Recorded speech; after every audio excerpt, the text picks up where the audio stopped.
Birinchi patsentkamiz to'g'risida aytadigan bo'lsam, bu patsenkamizda xafa bo'ladigan tarafimiz 2 marta eko o'tkazganlar boshqa klinikada 12 ta 14 ta tuxum hujayra oldik deb aytyaptilar og'zaki. Endi bilmayman. Ba'zida mana biz hozir 28 ta klinika olsak 28 ta deb aytmaymiz. 28 tangizdan 14 tasi urug'lanishga loyiq deb aytamiz.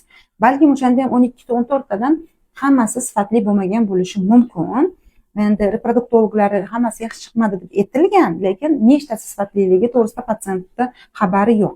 Biz shu to'g'risida har doim patsientlarga informatsiya berishga harakat qilamiz. Hozir 7 tadan 2 tagina tuxum hujayra yaxshi chiqdi, qolgani yaxshi chiqmadi. Ya'ni bu vohli olingani bilan bog'liq emas, sababi razmeri, follikuli hamda gormoni bir-biriga mos kelgani uchun shunga qarab biz finalniy ukolni berdik, ya'ni treatment ukolimiz. No, ikkitasi yaxshi bu, ya'ni patsientkamiz o'zini genetikasi bilan bog'liq hisoblanadi. Shuning uchun har doim biz to'g'ri tayyorlash